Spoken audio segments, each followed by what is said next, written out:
My brothers and sisters, if I were to ask you, who is your protector? As a believer, you would say Allah.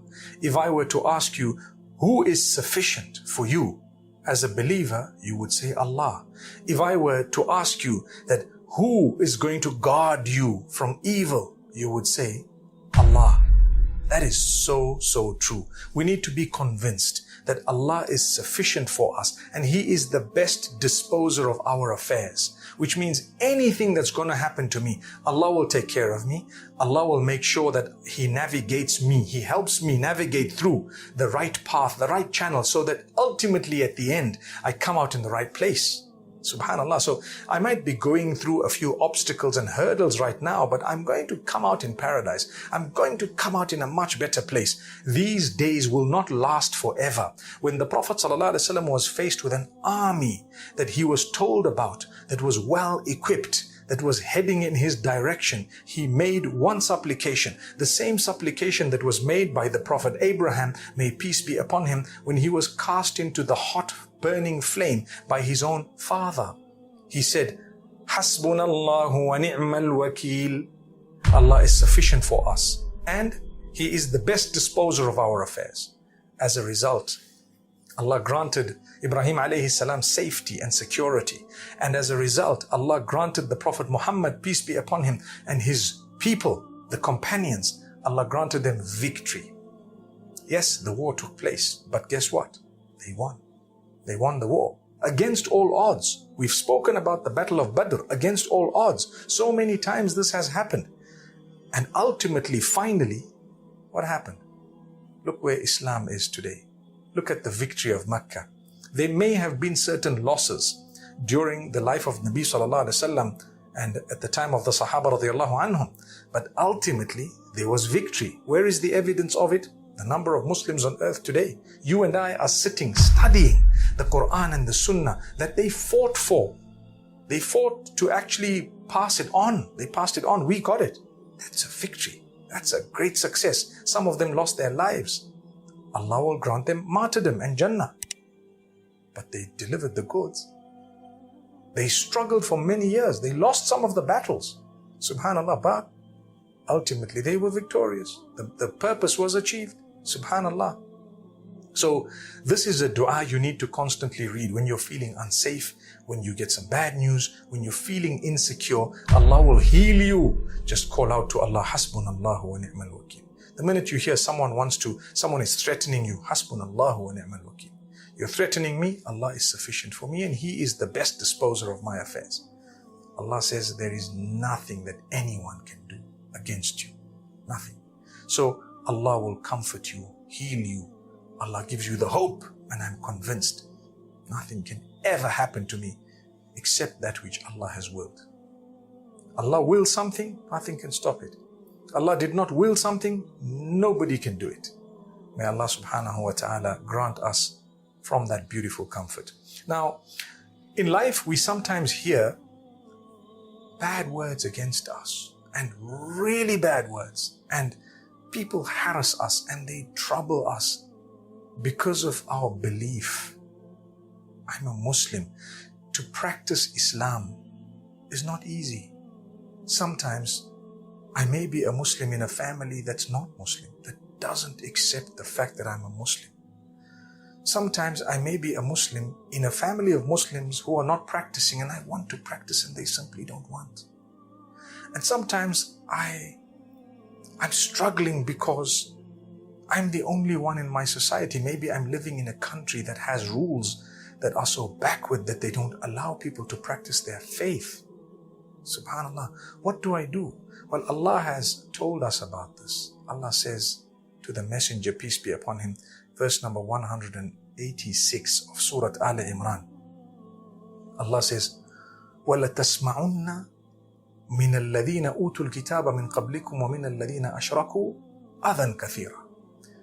Allah says, you will hear from people of other faiths, perhaps the Jews, the Christians, and even the polytheists. Allah says, you will hear from them a lot of adha. You will hear a lot of harm, rumors. They will say false things. They will say the worst of things. They will harass you. They will trouble you. They will probably not allow you at some point to even follow your faith and so on. Allah says, وَإِن تَصْبِرُوا وَتَتَّقُوا فَإِنَّ ذَلِكَ مِنْ عَزْمِ الْأُمُورِ. If you bear sabr and taqwa, same two qualities we've been speaking about for so many days. So this element of sabr and taqwa is actually an element of healing. Allah wants you to worship Him, bear patience, practice restraint, and develop a relationship with Him. You continue fulfilling your obligations unto Allah. Subhanallah. Allah says, وَإِن تَصْبِرُوا وَتَتَّقُوا. If you have sabr and taqwa, that's the best thing you could do. Allah says, we know that they're going to talk about you. They're going to make it difficult for you. They're going to say very nasty things about you. They say nasty things about the Prophet Muhammad sallallahu alaihi wasallam. They say totally unfounded things about Islam, about the Quran. Allah says, wait, take it in your stride. We will clear it. We will clarify it. As for the Quran, there is no chance that they can enter it with any negativity. Because Allah says, we reveal the book. We will protect it. That's what Allah says. So I don't need to worry. Same applies where Allah subhanahu wa ta'ala is telling us, bear sabr and taqwa, no matter what they've said, it's not going to affect you by the will of Allah subhanahu wa ta'ala. So after that, Allah tells us another beautiful, beautiful method of healing yourself. And that is to contemplate over the creation of Allah, the skies, the earth, the rivers, the oceans, subhanallah, the mountains, the greenery, the plants, the flowers, the animals, the birds, the fish, the human beings, subhanallah, the creation of Allah. Think about the day, the night, the planets. Subhanallah. What Allah has created. Look at the moon. Look at everything and think about the greatness of the one who made all those things. Ibrahim alayhi salam looked at the sun and the moon and the stars. And subhanallah, it drew him, it led him to worshipping the maker of all of that. And it developed a beautiful bond for him with Allah subhanahu wa ta'ala. So Allah is telling us in verse number 190 of Surah Al-Imran, Allah saying, إِنَّ فِي خَلْقِ السَّمَاوَاتِ وَالْأَرْضِ وَاخْتِلَافِ اللَّيْلِ وَالنَّهَارِ لَآيَاتٍ لِأُولِي الْأَلْبَابِ. Allah says, indeed, in the creation of the skies and the earth and the rotation of the day and the night, there are signs for those with intellect, those who remember Allah, those who praise Allah. They remember Allah standing and sitting and on their sides, and they think about, oh, the creation of Allah. And then they tell themselves, they say, Rabbana, oh our Rabb, oh our Lord, you haven't created all this in vain for nothing. Subhanak, glory be to you. Save us from hellfire. The Creator is the one who will protect you, because He is the one you're going to return to. You were with Him before your date of birth, and you will be with Him after your date of death. As simple as that. So, wherever you were, Allah says, we're going to bring you back, and we're going to give you something even better, known as Jannatul Firdaus, paradise. So that is something that, my brothers and sisters, we always need to think about. You know, Allah tells us to ponder over the creation. Look at nature, go out, see, think. Because He who made all of this is far greater than anything that anyone else has made. Subhanallah. A lot of hope. And there is a lot of healing going out and looking at nature. Not just to see, wow, and that's it. No, say, MashaAllah, Tabarakallah, Subhanallah, Alhamdulillah, La ilaha illallah, Subhan al-Khaliq. All praise is due to Allah. Look at the Creator. And towards the end of that surah, Surah Al-Imran, Allah tells us, don't become obsessed by what we've given others. We've given the believers and the disbelievers. When we've given the disbelievers, don't become obsessed and think that's a sign of our pleasure. Allah says it's just a temporary moment of pleasure for them, and later on, they've lost. They wouldn't get anything.